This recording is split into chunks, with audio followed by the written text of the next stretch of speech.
Shabbat Shalom, senhores, senhoras, meus irmãos, sejam todos muito bem-vindos a mais esse tempo tão especial de Deus na nossa vida. E como vocês podem ver, estamos gravando durante o dia do Shabbat, não de noite, como a gente costuma fazer na passagem, né? Porque ontem ocorreram alguns problemas aqui na obra, né? De fato, como sempre, né? Tem alguma coisa a mais para correr, por isso que eu me perdoe o paramentado de hoje, que realmente estamos lá. Mesmo sendo dia de Shabbat, nós estamos lá dando todo o apoio, todo aquilo que é necessário, porque eu não sou daqueles ministros que, tipo, só porque estamos pagando, não vou fazer nada. Pelo contrário, nós estamos metendo a mão na massa, fazendo para acelerar tudo da forma como precisa ser feito, óbvio, com carinho, com respeito, com qualidade, principalmente qualidade. Porque, afinal de contas, vocês estarão usando, né, a casa de Deus para fazer as suas orações, confiando que vai ter uma estrutura que vai dar guarida. Não é simplesmente um lugar onde vocês vão visitar e, pô, será que a casa vai cair? Será que o teto vai cair? Será que a energia elétrica vai dar curto, aquela coisa toda? Não. Nós estamos preparando um lugar todo especial para vocês poderem visitar a casa de Deus, fazer as suas orações em paz, em tranquilidade, vir receber a palavra de Deus, né, obviamente, para que a gente possa caminhar juntos e quem sabe vocês até se tornem membros do Cajado de Deus aqui nesse tempo ainda conosco, ok? Mais uma vez agradecer ao seu Flávio lá da RNA, né, que está com obras assim em todos os lugares aqui do país, está no Pará, está em Santa Catarina, está em Goiás, está aqui em São Paulo, está em vários lugares, tá tendo obra. Deus abençoe, Deus continue abençoando, porque Ele tem se dedicado também para nós aqui, dando uma atenção especial, sabendo que nós temos prazos curtos e tudo mais para entregar para vocês. Tudo isso daí, claro, sob supervisão do engenheiro Aurélio, né? Que nos deu aí um grande, posso dizer assim, um grande mentor, podemos dizer assim, todo aquilo que está sendo projetado, tudo aquilo que vai, as opiniões, as ideias, os conceitos, né, da engenharia, para que possamos ter realmente melhor e com qualidade. A primeira equipe que participou daqui deixou, digamos assim, o grosso feito, digamos assim, de uma forma aceitável, para não falar um pouco mais baixo, mas a partir do momento que a RNA assumiu aqui, realmente a coisa andou e com qualidade. Então agradeço muito a eles, essas duas pessoas que entenderam o propósito, também são de fé, são cristãos e também entenderam o propósito da cruz que nós temos aqui. E assim que você entra na própria igreja, já dá de cara com a cruz, digamos assim, lá dentro, ok? E para benefícios de todos aí, honra e glória do Senhor na vida de vocês, já temos uma data. Dia 12 de setembro será o primeiro culto, a primeira celebração, não em forma de culto, óbvio, né? Mas a primeira celebração, já temos aí os convites feitos para as pessoas e tudo mais, já estamos começando a distribuir, né? Também nesse intervalo do corre-corre, né? Nosso. E assim, óbvio, não cabe tanta gente como a gente gostaria, né? Afinal de contas é uma casa pequena. Mas, digamos assim, aos poucos, vocês irão se familiarizando conosco, vão se familiarizando com tudo aquilo que nós temos aqui para oferecer, e tenho certeza que aqueles que conheceram a antiga casa, o antigo formato, vão se surpreender e muito com o novo formato, a nova forma realmente de que Deus está preparando para vocês. Assim, extraordinário, tá bom? Mais uma vez, me perdoe para o parlamentar, mas eu parei agora para almoçar aqui na obra, enquanto eles estão almoçando, né? Então a gente já está aproveitando para vocês não ficarem sem a palavra de Deus. O senhor Aurélio estava até agora aqui com a gente, né? Então dando esse amparo, para vocês verem que realmente a RNA não está deixando a gente na mão em momento nenhum, e eu tenho certeza que você também não ficará na mão. Agradecer também ao empreiteiro e engenheiro Tony também, que está dando continuidade essa segunda fase, digamos assim, da primeira fase, né, que nós temos agora, que nós dividimos em duas fases, a parte frontal e a parte de back, digamos assim, será a partir de outubro, digamos assim, claro, falta verba, né, pessoal, não é tipo por falta de vontade às vezes, mas algumas coisas não estamos conseguindo realizar com um pouco mais de celeridade, porque também chega uma hora que tudo está caro, né? A gente já sabe disso, o Brasil está passando por um tempo difícil, né? Espero que logo em breve se transforme, né? As coisas todas aí, seja eleito novas pessoas de comando, porque as antigas, vamos ser sinceros, as antigas pessoas de comando nesse país, na política, digamos assim, só trouxeram a retrocidade para o Brasil, né? Nós estamos retrógrados, está na hora de cabeças novas, juventude, digamos assim, pessoas com vontade de fazer. Então está na hora disso, né? Da gente começar a mudar o foco do Brasil. Mentalidade nova, mesmo sendo conservadores, nós conseguimos ser criativos. E aí, a própria igreja, Cajado de Deus, está dando o perfeito exemplo disso. Mesmo sendo uma casa de mais de 70 anos, estamos transformando ela numa arte nova, digamos assim. Na hora que vocês visitarem a gente, vocês vão ver o conceito, vão ver toda a estrutura, é realmente lindo. Porque está ficando assim, tomando as suas formas, portas e tudo estão formando, estão dando uma formação gigantesca, assim, pessoas que já conseguem ver alguma coisa, já falam, nossa, tá diferente. Então, por aí já vai. E fora os testemunhos do próprio Sr. Flávio e do próprio engenheiro Aurélio, tá? Espiritualmente dizendo. E eles já deram um testemunho aqui da casa, para vocês terem uma ideia daquilo que Deus tem feito para eles, na vida deles e em tudo mais. Agradeço demais esse tempo com vocês aí, tá bom? Mas vamos lá à nossa porção de hoje, que é do exílio à glória. O servo que se humilhou e o rei que nos reúne, ok? Que é o Deus transforma vergonha em restauração, dispersão em reunião e humilhação em glória. E tudo encontra seu cumprimento em sua expressão máxima. Qual é a expressão máxima de Cristo, de Deus hoje? A não ser Jesus Cristo, Yeshua, o nosso Messias. Quando você começa a entender esse conceito, você começa a trabalhar de uma forma diferente. Não da forma comum como a gente está pregando por aí, está vendo os pregadores colocando, porque a doutrina da igreja é daquela forma, daquele formato, daquela situação. Ok? É de um conceito bem diferente, a gente vai ver hoje sobre isso. Texto base para hoje, Parashá Kitse, significa quando sair para a guerra. Tá? Vai de Deuteronômio 21, 10 a 25, 19, o Evangelho de João, capítulo 12, a Haftará, Isaías 54, de 1 a 10, e Filipenses 2, de 5 a 8. Ok? Vamos lá. E hoje nós estamos diante de uma combinação muito poderosa desses textos. Ok? De um lado, a porção Kitser, uma porção da Torá cheia de mandamentos.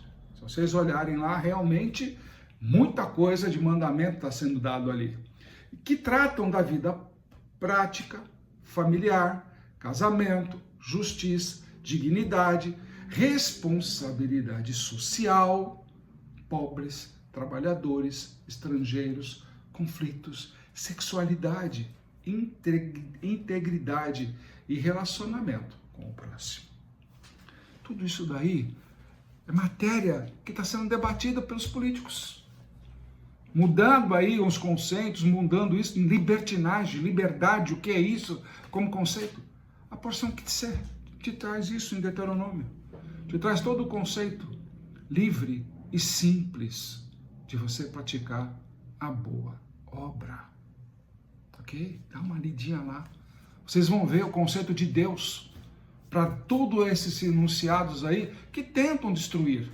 Todas essas pessoas que hoje em dia procuram aí, porque a libertinagem sexual é isso, que podemos isso, podemos aquilo, você pode tudo. Deus nunca te proibiu de nada. Aqueles conceitos idiotas, antigos, não, porque aquilo é pecado, que não sei o que não é isso. Deus nunca fez isso. Se você parar para ler a Bíblia de verdade, você vai ver que Deus nunca te proibiu de nada. Nunca Ele te proibiu de nada. Ele apenas diz, siga o caminho da bênção. E o caminho da bênção tem restrições. Se você quiser o caminho da maldição, é teu direito. Você tem o livre-arbítrio. Deus nunca vai interferir no teu livre-arbítrio. Então aprende a ler a Bíblia da forma correta. Com aquele negócio, não, isso é pecado, isso é aquilo. Gente, para te apontar o dedo, tá assim, ó. Mas para praticar a verdadeira obra, anda pouco tempo. Um pastor aqui mesmo na obra, que eu fui abrir o portão para começar a entrar o pessoal, eu estava de bermuda. Às vezes eu trabalho de bermuda. E tá lá, já começou a criticar. Ah, que você está de bermuda, que não sei o que, isso aqui é para fazer esporte, não é para andar na obra, que não sei o que. Eu falei, cidadão, você é o quê? Eu sou pastor, não sei o que. Para mim isso não é nada. Você está me julgando por aquilo que você acha o correto. Só que quem tem os recursos para te dar a oportunidade de trabalho, Deus confiou a mim, não a você. Tanto que você bate aqui na porta dependente de um trabalho. Eu te arrumei esse trabalho. Então não me julgue, porque eu não estou julgando. E no final, tivemos que mandar embora, porque a qualidade deixou muito a desejar. Mas para criticar, um dos primeiros que começou o trabalho dessa forma. Então, depois de encontrarmos lá também Isaías 54, onde o profeta vai falar a uma mulher aparentemente estéril, abandonada, envergonhada, dizendo para ela, canta alegremente, ó estéril, que não deste a luz. Então vamos chegar lá em João 12, onde Jesus fala sobre a sua própria morte. É chegada a hora de ser glorificado o Filho do Homem. Eu estou fazendo um apanhado geral de tudo aquilo que nós vamos abordar hoje, tá bom? E finalmente nós temos Paulo lá em Filipenses 2, nos leva ao coração do Evangelho. Tende em vós mesmo sentimento que houve também em Cristo Jesus. E o que encontramos enquanto colocamos esses textos lado a lado? Encontramos uma grande trajetória bíblica. Humilhação, obediência, sofrimento, redenção, reunião e glória. Isso daí é Bíblia. Isso é Bíblia. Qualquer outro tipo de situação divergente desse tipo de explanação é anátema. É anátema. Essa é uma realidade da Bíblia. Ela começa, humilhação, obediência, sofrimento, redenção, reunião e glória. Os princípios básicos de qualquer capítulo da Bíblia que você vai ler, qualquer livro que você vai ler, qualquer epístola que você vai ler, ela começa sempre dessa forma. Da humilhação, da obediência, do sofrimento, da redenção, da reunião. Porque nós não somos sozinhos. Nós não somos aquele que tipo, eu sei tudo. Precisamos viver em harmonia. O próprio livro de Hebreus nos aponta para isso. Para obter, no final, a glória de Deus. E o que é isso? Nada mais, nada menos do que a própria história do Messias, de Jesus. Que, de certa maneira, essa também é a história do povo de Deus. Se você analisar a Bíblia, de Gênesis e Apocalipse, é a própria história do povo de Deus. E é a história de pessoas que conheceram a vergonha, a dispersão, esterilidade, opressão e perda. Mas que descobrem que Deus não termina a sua história. E hoje, a última palavra de Deus sobre a sua vida não é vergonha. A última palavra não é esterilidade. A última palavra não é exílio. A última palavra não é cruz. A última palavra é ressurreição, restauração e a glória em Cristo. Mas existe um caminho. E esse caminho passa pela cruz.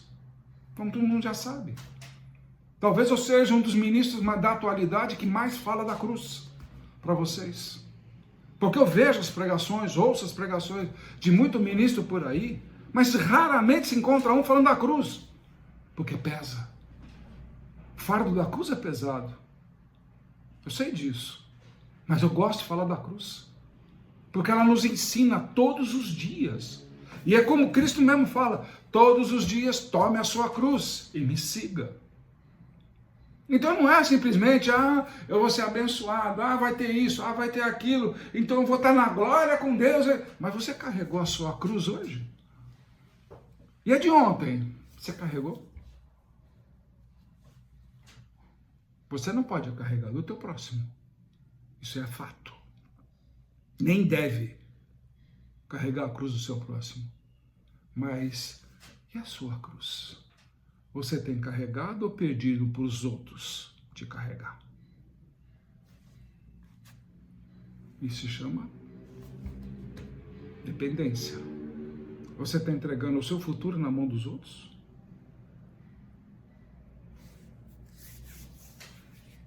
O que ser significa quando saíres para a guerra? Está bem claro lá. A própria expressão diz o seguinte, que lá em Deuteronômio, essa ideia provoca movimento. Ou seja, quando saíres. Movimento. Ok?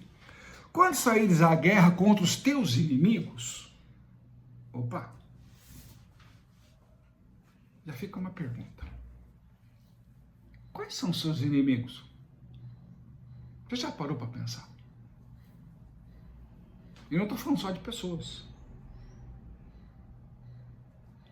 Não estamos falando só de pessoas. Quais são os seus inimigos que impedem você de carregar a cruz? Porque existe uma dimensão espiritual nessa expressão. Há momentos em que Deus tira de um lugar para colocar você num outro lugar. Já perceberam isso no decorrer da sua vida? Há momentos em que precisamos sair. Sair da escravidão, da mentalidade antiga, como eu falei agora há pouco, dos políticos. Nós estamos caminhando em mentalidades analógicas.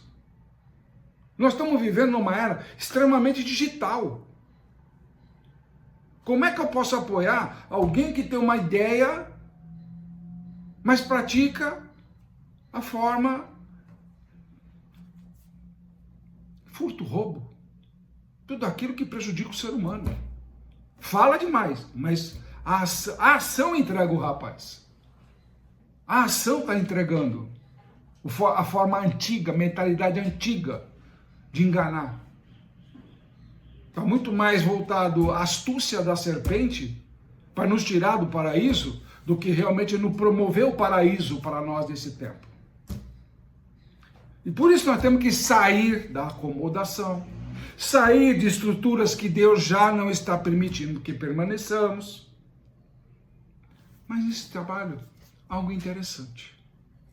Kitse não é uma paraxá sobre pessoas espiritualmente desencarnadas. É uma Torá que entra na nossa vida cotidiana. Ou seja, o ensinamento que traz para o nosso dia a dia. Ela fala de coisas extremamente concretas. Como tratar uma mulher, como lidar com os filhos, como agir diante de uma propriedade perdida, como tratar trabalhadores, como lidar com as dívidas, como proteger pessoas vulneráveis.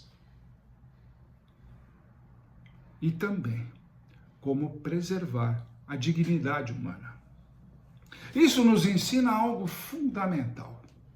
Deus não está interessado apenas em culto que fazemos. Lá no nosso templo, no nosso santuário. Ou na igreja que você frequenta, enfim, o nome que você quer dar. Ele está interessado na maneira como vivemos e como saímos desse santuário. Do templo, da igreja, do que você denomina do tabernáculo. A verdadeira espiritualidade aparece quando saímos. Quando saímos de casa, quando saímos para o trabalho, quando saímos para os negócios, quando saímos para a rua, quando saímos do ambiente onde todos concordam conosco, quando saímos e encontramos pessoas diferentes de nós.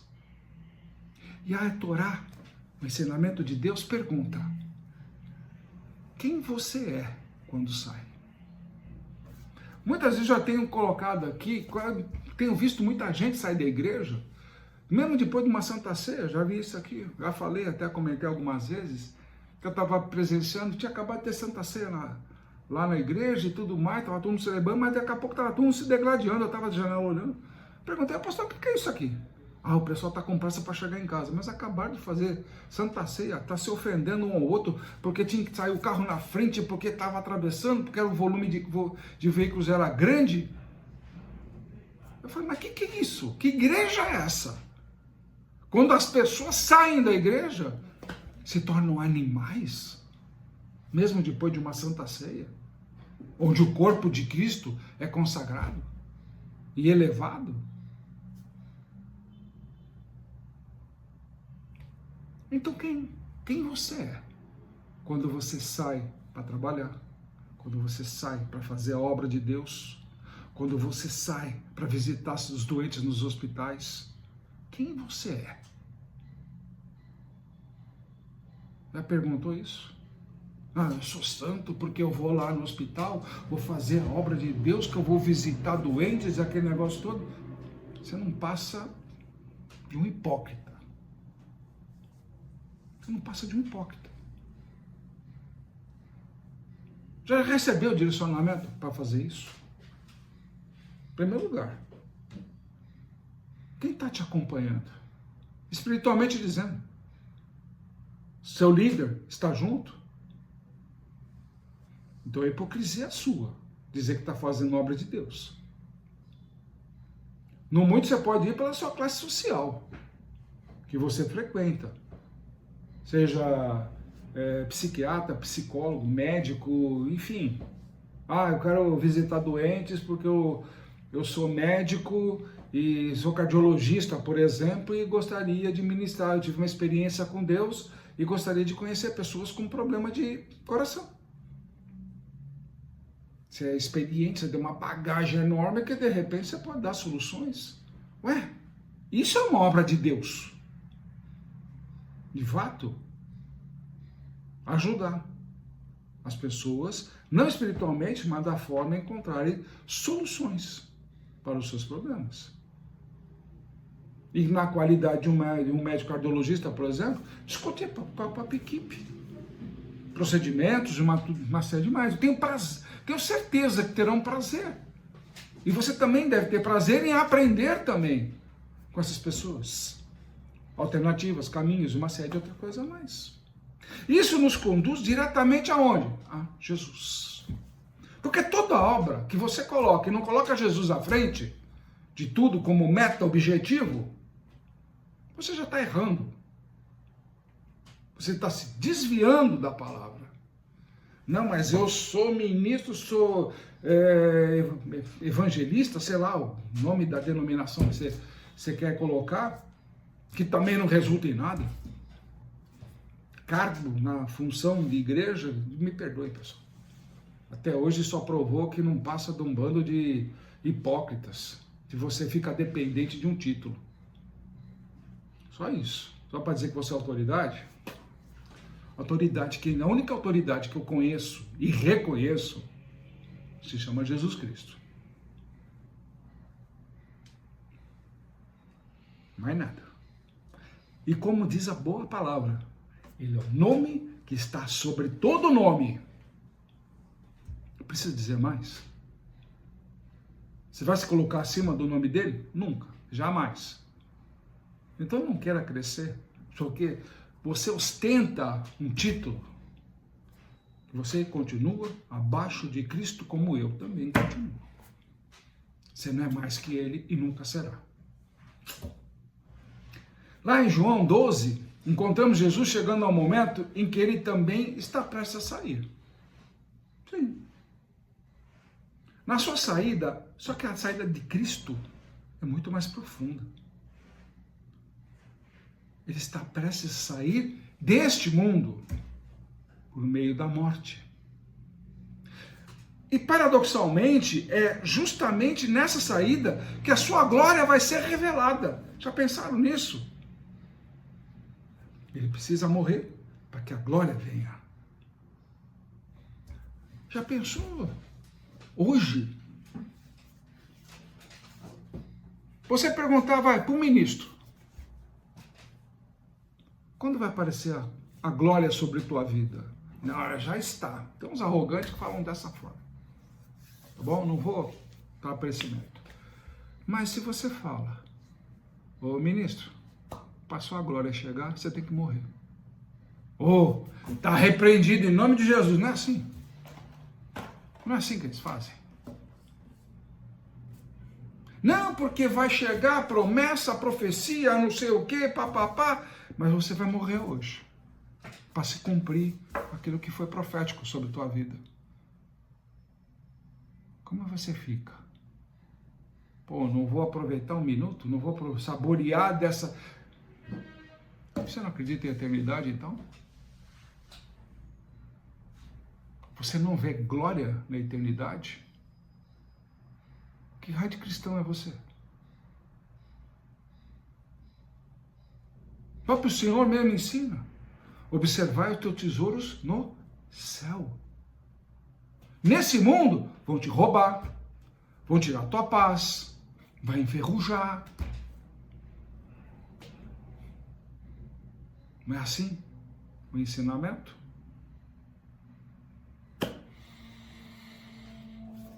E aí quando Jesus fala, é chegada a hora do Filho, de ser glorificado, o Filho do Homem, nós esperaríamos que Jesus dissesse, é hora de chegar, de ser coroado. É hora de chegar e eu ser reconhecido. Lembra que ele falava? Não fala de mim, não. Vai lá, fala com o sacerdote lá e vê o que ele fala conforme a lei de Moisés. Não é assim que está escrito? Ou então ainda, é chegada a hora de todos perceberem quem eu sou. Mas não. Aí que está o tema. Ele diz, se o grão de trigo caindo na terra não morrer, fica ele só. Mas se morrer, produz muito fruto. E aí está o paradoxo do reino. A glória passa pela morte. O reino de Deus não funciona segundo a lógica da autopromoção. A lógica do mundo diz, suba. Jesus diz, desça. O mundo diz, seja servido. Jesus diz, sirva. O mundo vai dizer, proteja a sua imagem. Jesus aceitou a cruz. O mundo vai dizer, evite a humilhação. Jesus transforma a humilhação no caminho da redenção. Você já parou para pensar? Que para salvar todos nós, naquela estaca, naquele madeiro, não era um homem morrendo. Não era um homem morrendo. Era o amor sofrendo por todos nós. Você já parou para pensar? Não é simplesmente a imagem de um homem naquela cruz. É a verdadeira definição do que é amor. Deus amou tanto o mundo que entregou seu filho. Não é isso que está escrito? São as maiores declarações de amor que a gente pode ter na vida. Não é do tipo homem e mulher, eu amo você, ou sei lá, agora os outros casais, eu amo você, coisa carnal, não é nada disso. Isso daí gera ciúme, gera ódio, gera rancor, gera paixão, gera alegrias, sofrimentos, uma série de outras coisas mais. Mas aquele verdadeiro amor que se deu a vida por nós, para nos dar eternidade. Isso vai nos levar justamente lá em Filipenses 2. O movimento do Senhor, do Messias. E Paulo diz: tende em vós mesmo sentimento que houve também em Cristo Jesus. Ou seja, tem o mesmo sentimento dele, de Jesus. Depois ele apresenta o movimento. Primeiro, ele existia em forma de Deus. Depois, esvaziou-se de si mesmo. Depois, assumiu a forma de servo. Humilhou-se. Foi obediente até a morte. E, finalmente, Deus o exaltou soberanamente. Você vai observar que o movimento é o mesmo do princípio. Alto, baixo, morte e exaltação. Ele é figura alta, se rebaixou, morreu e foi exaltado. Olha para a sua vida. Quais foram os momentos que você teve mais prosperidade?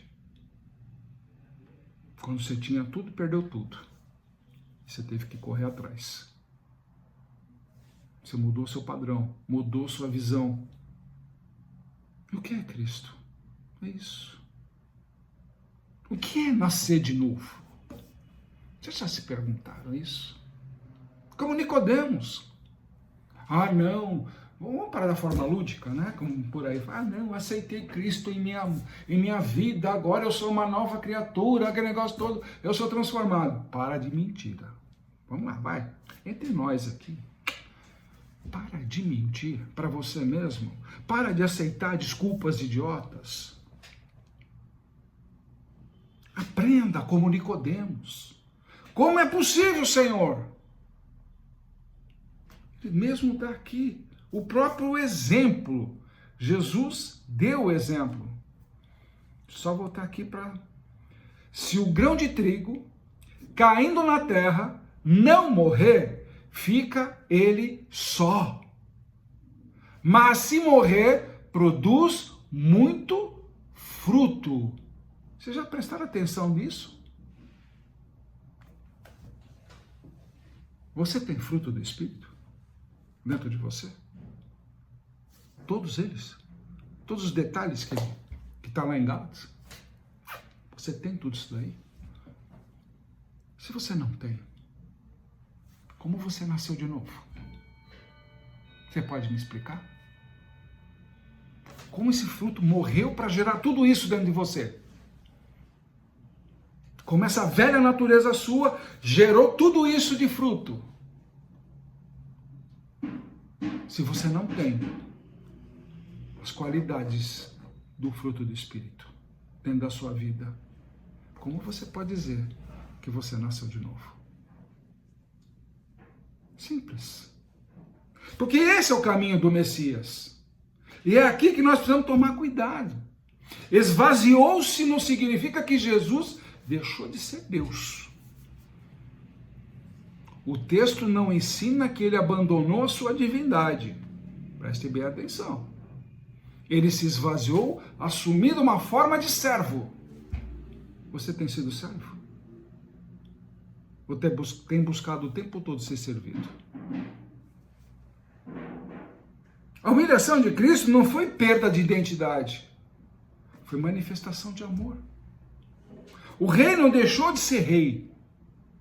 Ele escolheu tornar-se servo. Lembra que ele fala? Quem é o maior? Aquele que serve. É o maior no reino. Isso é extraordinário, pessoal. É só parar para pensar. Só parar para analisar, não com o lado romântico do seu coração ou da sua fé, mas entender os textos, como eles estão ditos, como eles são apresentados. É dessa forma que eu estudo. É dessa forma, questionando o tempo inteiro. Bíblia, o que quer dizer isso? Ela vai dando respostas quando você aprende a ler, estudar ela da forma correta. Porque Jesus não veio simplesmente para ensinar a subir. Engano. Ele veio nos ensinar a descer com ele. Porque nós temos que descer para servir, nós temos que descer para amar, nós temos que descer para carregar, nós temos que descer para obedecer.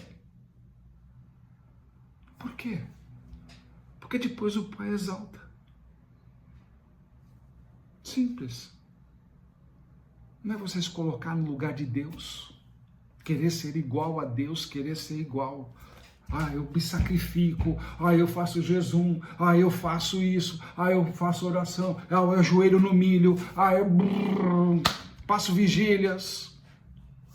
Certo? Mas você entrega a sua vida?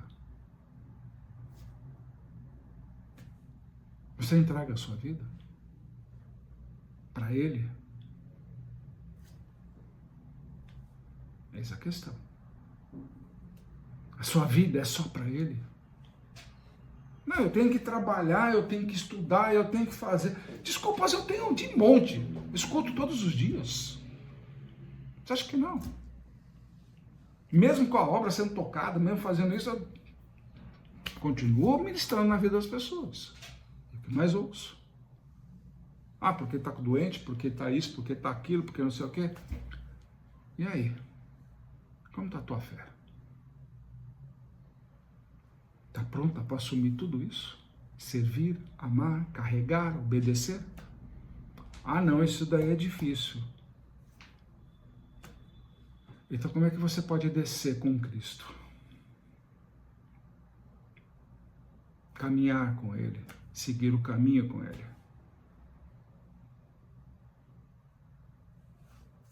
Por isso que a vida cristã não é uma busca desesperada por um status espiritual. É uma caminhada de conformação a Cristo. Isso é fato. Se você não tem a cruz como centro.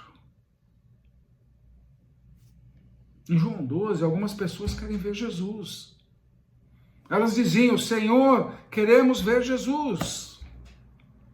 A resposta de Jesus parece surpreendente. Por que não responde? Então venham a mim e assista o milagre. Ele aponta a sua hora. A hora da cruz.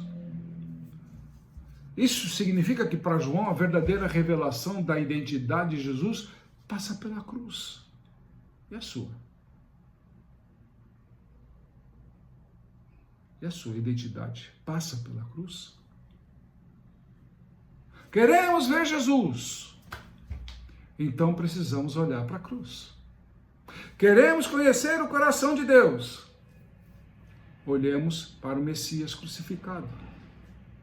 Queremos saber como é o amor de Deus. Então olha para aquele que se entregou por nós.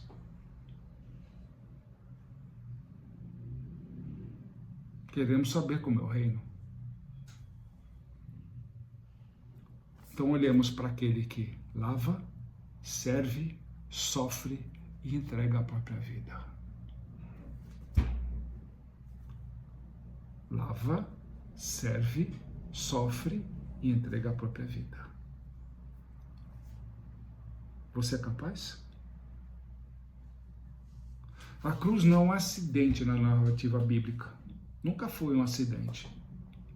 Porque ela está no centro. Centro da verdade. E conhecereis a verdade vos libertará. A partir do momento que você não assume isso, que a cruz é o centro,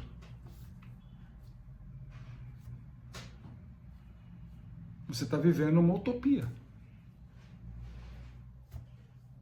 E aqui, se nós fizermos uma ponte importante, porção Kitse, lá em Deuteronômio 21, contém uma passagem difícil sobre alguém que é pendurado em um madeiro. A Torá diz que aquele que é pendurado no madeiro está sob uma condição de maldição. E que seu corpo não deveria permanecer ali durante a noite.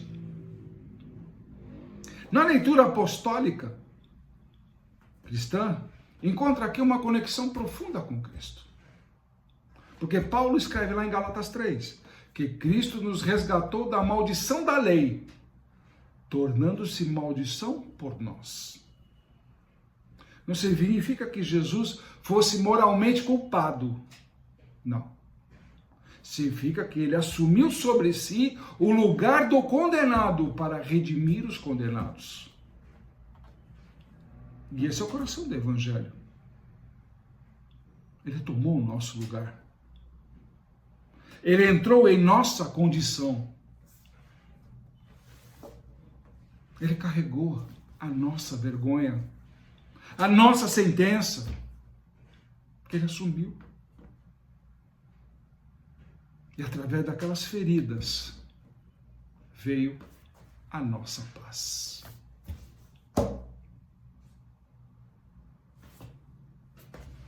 Só isso já bastaria para a gente concluir. Mas Deus quer que a gente fale também de Isaías. Isaías 54, a mulher estéril. E o apóstolo agora vai falar de esterilidade. E nós somos estéreis. Para quem não leu Isaías 54, aparece uma imagem até maravilhosa. Canta alegremente, ó estéril, que não deste a luz. Não é do bispo aí que anda falando que é melhor não ter nenhuma mulher grávida, ele nem permite lá que as esposas de pastores sejam grávidas, aquela coisa toda. Vem com uma utopia imbecil. Posso chamar dessa forma? Porque é uma realidade. Acho que ficou caquético, queimou já os neurônios já, de tanta fogueira. Já deve ter ficado já caquético em cima disso e não entendeu a passagem bíblica das coisas. Se a gente parar por um momento, Deus não está falando com uma mulher que não tem filhos e manda que ela cante ainda por cima. Isso parece até estranho, porque Deus não está dizendo cante, porque já amanheceu. Não é isso que ele está falando. O Senhor está dizendo, isso serve para você hoje. Você que está nos assistindo agora, que está ajudando até a compartilhar esse vídeo, que essa mensagem precisa chegar ao máximo possível de pessoas que você conhece, porque é para mexer realmente com o seu lado, com o lado da fé. Está na hora. Deus está dizendo para ela, cante, porque eu estou começando algo novo em você. Porque isso é uma palavra profética. Ele não está falando de uma mulher qualquer. Ele está falando de você que está me assistindo. Ah, mas eu sou homem. É você mesmo, sua alma. Ele está chamando você. Ele vai começar algo novo a partir de agora. Desde que você saia do seu lugar. Gere frutos do Espírito dentro de você. Para que ele resplandeça. E a realidade é visível. Ainda não mudou. Mas Deus já liberou uma palavra. E está sendo liberada de novo hoje. E a fé aprende a responder a palavra de Deus antes de enxergar o resultado. E Isaías ainda continua. Alarga o espaço da tua tenda. Ou seja, prepara o espaço para aquilo que Deus vai lhe trazer. Talvez você não tenha nem a dimensão, nem a capacidade de visualmente enxergar isso. Talvez você fale até ali aquela parede, ou até a esquina, não sei. Qual é a tua fé? Porque há momentos que Deus diz, Não organize sua vida apenas segundo aquilo que você vê. Prepare-se para aquilo que eu estou fazendo. Isso que Deus anuncia. A mulher que pensava, eu não tenho, começa a ouvir, alargue, alargue. E você? Está começando a alargar a sua fé, o seu campo de visão espiritual? A mulher que dizia, estou sozinha, ela ouve, o teu Criador é o teu marido. Precisa de mais? Preciso explicar? Aquele que sacrificou na cruz é aquele que vai alargar os teus horizontes. Aquela mulher que conheceu vergonha está ouvindo agora. Não temas.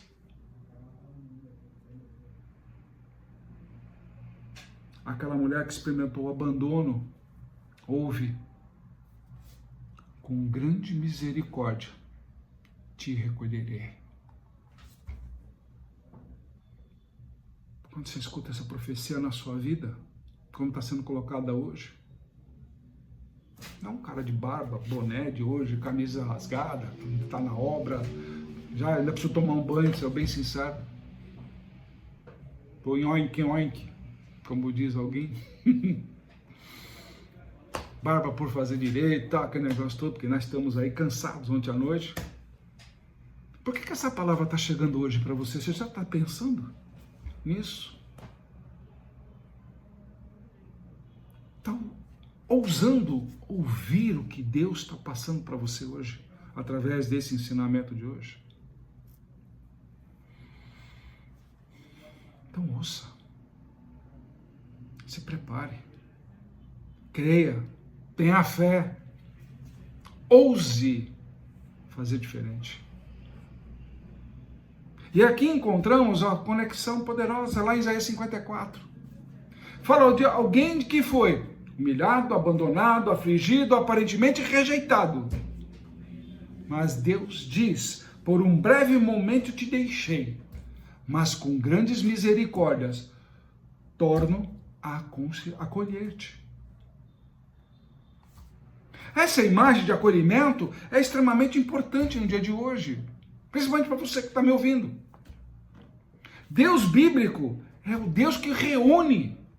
Ele reúne o que foi disperso, restaura o que foi quebrado, cura o que foi ferido, reconstrói o que foi destruído. Mas não da forma como estava, 1000 vezes melhor ainda. Não daquela, como justamente a pessoa, Deus restituirá aquilo que eu perdi. Para com esse tipo de discurso bobo.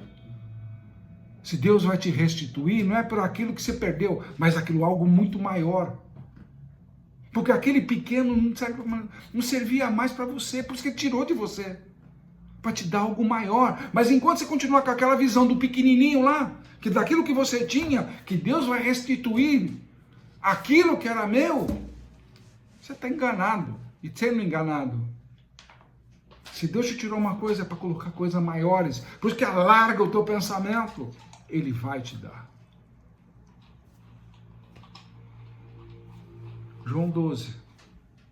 Jesus diz, e eu, quando for levantado da terra, atrairei todos para mim mesmo.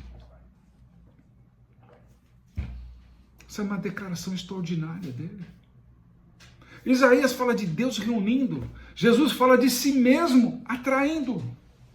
O Messias levantado no madeiro torna-se o centro de atração dos povos. Não é por violência, não é por imposição, mas por um amor que ele sacrificou lá. E a cruz se torna o ponto da nossa reunião. Por que estamos aqui hoje? Se não fosse pela cruz. Por que você vai na igreja se não fosse pela cruz? Cristo é o centro da nossa reunião. Há muitas coisas que podem reunir pessoas. Uma cultura, uma língua, uma tradição, uma ideologia, uma experiência. Podemos ver aí. Um governo falido aqui no Brasil como nós temos, querendo levar todos à falência, e tem gente ainda batendo palma, achando que o caduco lá tá nos trinques, só porque ele mente, como a gente já sabe. Eu mesmo já falei para vocês,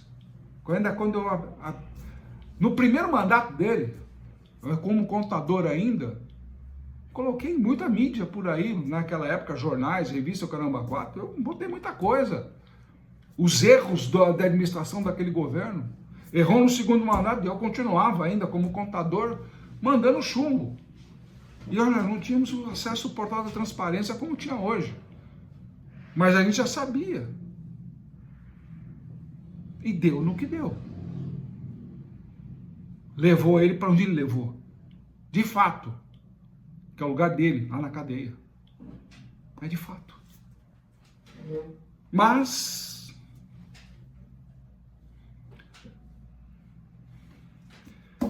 o Evangelho vai declarar: Cristo é maior que todas essas coisas.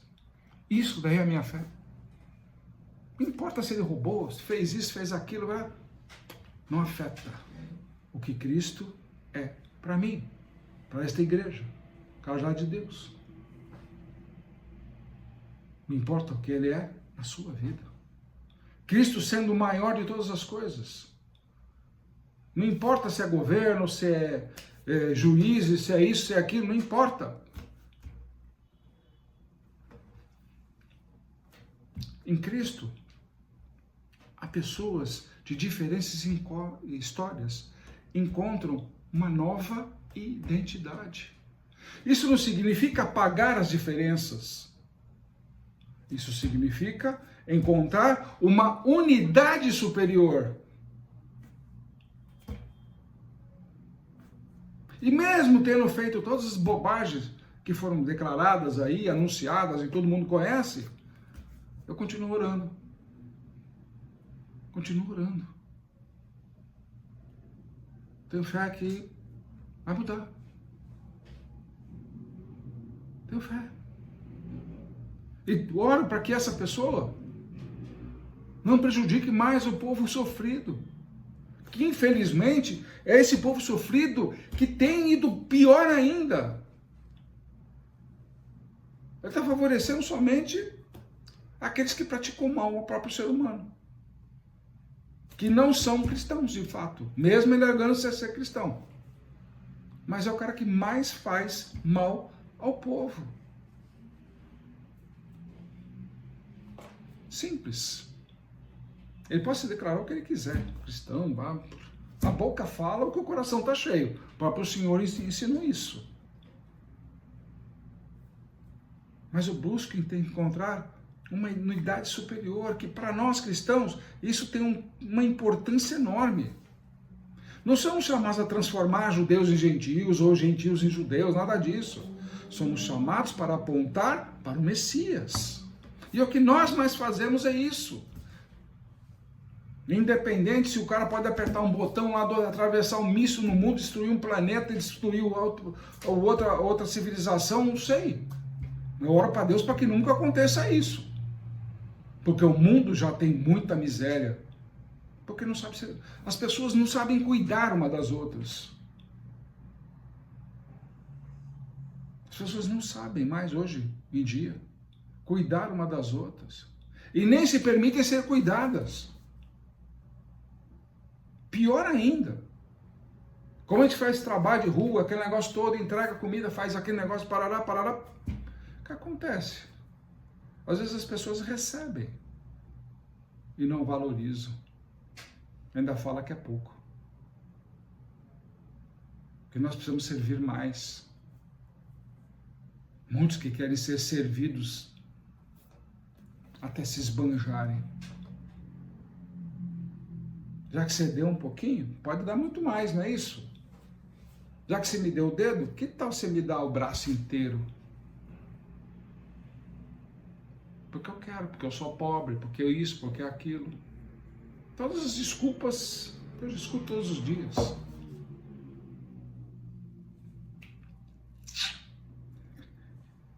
E ao mesmo tempo, como cristão, podemos confessar com clareza. Nós cremos que o Senhor Jesus é o Messias de Israel e o Salvador das nações. Essa é a nossa confissão.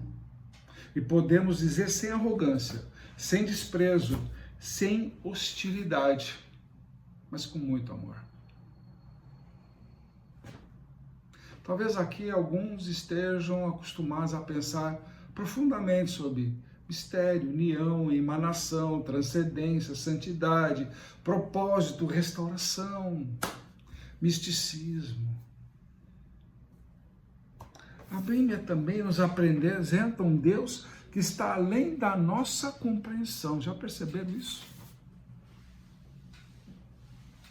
E o Evangelho faz uma afirmação radicalíssima. O Deus invisível se revelou. Lembra? Israel não tem imagem, pelo contrário, derruba, destrói todas as imagens, aquela coisa toda. Mas esse Deus do invisível, como é que se vocês podem cultuar alguém? Era questão de todos naquela época. Tá bom. Um Deus invisível se revela. Não em símbolos, não apenas em experiências interiores, aquela conversa toda, mas em uma pessoa. E João diz, o Verbo se fez carne. O que era invisível, agora é visível. O cristianismo não afirma que o mistério de Deus foi reduzido a uma fórmula. Afirma que o mistério de Deus se aproximou de nós em Cristo. Lá em Filipenses 2, nos mostra a profundidade dessa descida. O que estava em forma de Deus assumiu a forma de servo. E esse é o escândalo e a beleza do Evangelho. Já pararam para pensar? Deus não permanece distante. Ele entra na história. Ele entra na dor. E ele entra na morte. E o melhor, ele vence a morte.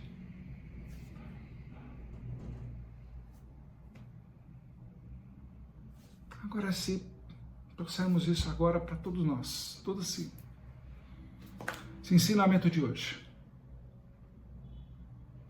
Se colocarmos assim, uma primeira aplicação que nós podemos fazer para a nossa vida é saia. O que você começa? Quando saíres, existe uma hora para sair. Talvez alguém precise sair de uma mentalidade antiga, sair de uma passividade, sair de um ciclo de pecado, sair de uma identidade construída pela rejeição, sair de uma necessidade de aprovação, sair de uma espiritualidade superficial. Deus está dizendo, saia. Mas não saia sozinho. Saia seguindo o Messias. Deu para entender? Ou precisa que eu desenhe? A segunda aplicação é sirva. Filipenses 2 diz, tende em vós mesmo sentimento que houve também em Cristo Jesus. Se Cristo desceu para servir, a igreja não pode viver apenas para ser servida. Uma igreja apostólica não é apenas uma igreja que envia pessoas, é uma igreja formada por pessoas que aprenderam a servir. Senão não pode ser apostólica. Quem quer autoridade no reino precisa aprender a serviço. O serviço precisa aparecer. Quem quer influência precisa aprender a ser humilde. Quem quer ser usado por Deus precisa aprender a lavar os pés. antes de toda a plataforma, existe a toalha. É a toalha para enxugar os pés. Antes da coroa, existe a cruz. E antes de ser exaltado, existe a obediência. Tá claro, pessoal? A terceira aplicação que nós temos, alargue a tenda. Isaías diz, alarga o espaço da tua tenda. Isso significa que não podemos construir uma igreja exclusivamente para pessoas iguais a nós. Precisamos abrir espaço. Espaço para o novo convertido, espaço para quem está ferido, espaço para a família, espaço para pessoas de diferentes histórias. Espaço para perguntas difíceis. Espaço para judeus e gentios, para todos. Espaço para quem está buscando. Espaço para aquele que ainda não compreende tudo. A verdade não precisa ter medo de perguntas sinceras. Por isso, alargue a tua tenda.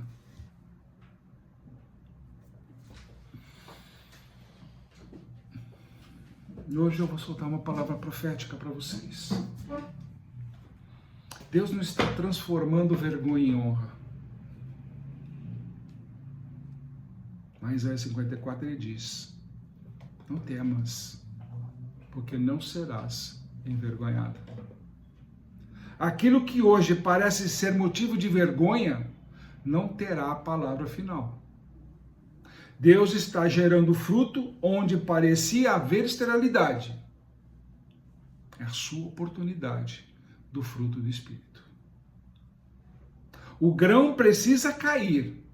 A semente precisa morrer, mas depois vem o fruto. Não despreze a estação escondida. Existe fruto sendo gerado. Porque Deus está reunindo o que foi disperso. O Senhor continua chamando pessoas, famílias, filhos, gerações, povos. Ele continua atraindo para Cristo. Deus está nos chamando à humildade de Cristo. Não existe verdadeira autoridade apostólica sem caráter. Não existe verdadeira palavra profética sem coração quebrantado. Não existe verdadeiro avivamento sem cruz. Não existe verdadeira exaltação sem humildade. Que a gente fizer um apanhado. Que dizer? Quando saíres. Isaías, alarga o espaço da tua tenda. João, quando eu for levantado, atrarei todos para mim. Filipenses, humilhou-se a si mesmo até a morte de cruz. 4 textos, uma direção. O caminho de Deus passa pela entrega. A Torá nos ensina a viver em santidade no cotidiano. Os profetas nos mostram que Deus restaura o abandonado. João nos mostra o Messias caminhando voluntariamente para a cruz. Paulo nos revela o coração do Messias. Humildade, serviço e obediência. E então vem a exaltação. Por isso, talvez hoje você esteja em uma dessas 4 estações. Talvez você esteja no quando saíres. Deus está dizendo, saia. Talvez você até esteja no alargar a tua tenda, que você gosta tanto. Deus está dizendo, prepare o espaço. Talvez esteja no o grão precisa morrer.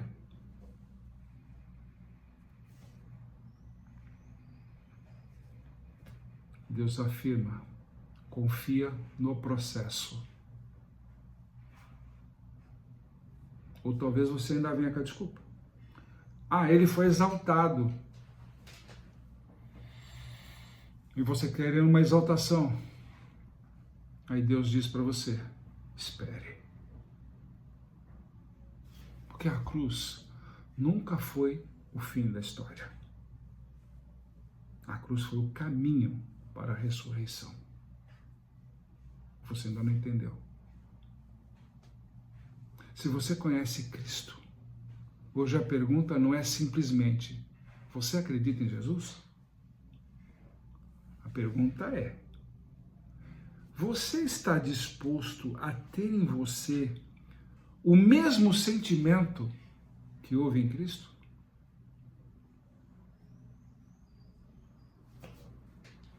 Porque seguir Jesus não é apenas receber uma bênção. É receber uma nova forma de viver. É aprender a descer. É aprender a servir. Aprender a amar.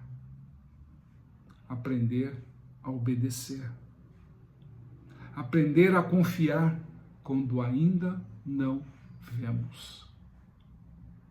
E então descobrir que o Deus que nos chama para a cruz é o mesmo Deus que nos conduz à ressurreição. Aos que estão cansados, a esperança. Aos que se sentem estéreis, há fruto. Aos que se sentem abandonados, há acolhimento. Aos que estão dispersos, há um lugar na tenda. Aos que estão procurando a verdade, olhem para Cristo.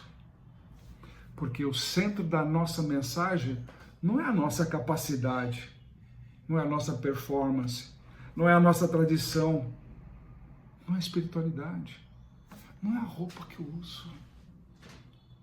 Não é ficar fantasiado de pinguim aqui com um terno, falando bonito, aquele negócio todo. Nada disso. Nosso foco é Yeshua HaMashiach, o nosso Senhor Jesus, o Messias.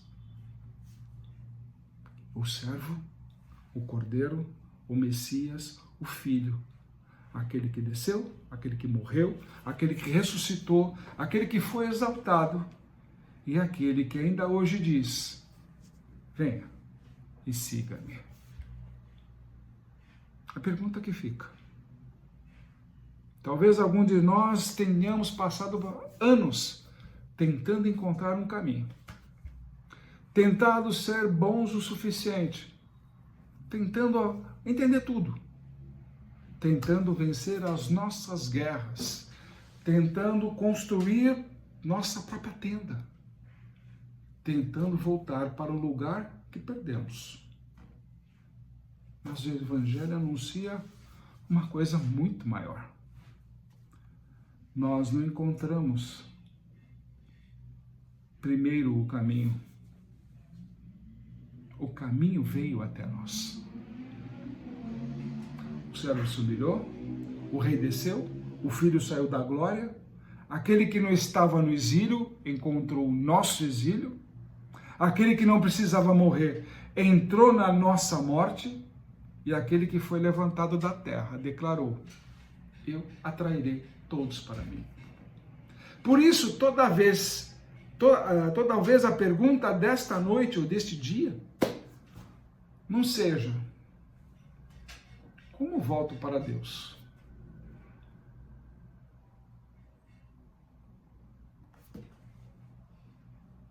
Não é essa a pergunta. Como eu volto para Deus?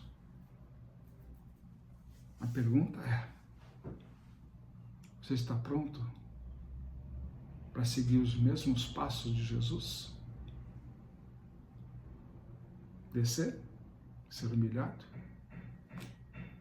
até ser crucificado, até chegar na glória? Não nesta vida? Que o Senhor te abençoe e te guarde. Que faça resplandecer o Senhor seu rosto sobre ti e te agracie. Tenha o Senhor misericórdia de ti e ponha em ti a paz. Shabbat Shalom, meus irmãos. Espero na próxima vez estar mais apresentável para vocês. Que Deus os abençoe grandemente. E vamos tocando a nossa obra aqui. Se puder, colaborar com a gente, ajude. Se não, ore pela gente, porque a batalha é grande. Mas vamos vencer. Estamos juntos em oração e tudo mais. Não deixei de orar por você. Tenha certeza disso. Todas as madrugadas estamos subindo realmente para orar e pedir a Deus pela vida de todos. Amém? Shabbat Shalom, um abençoado sábado, uma abençoada semana.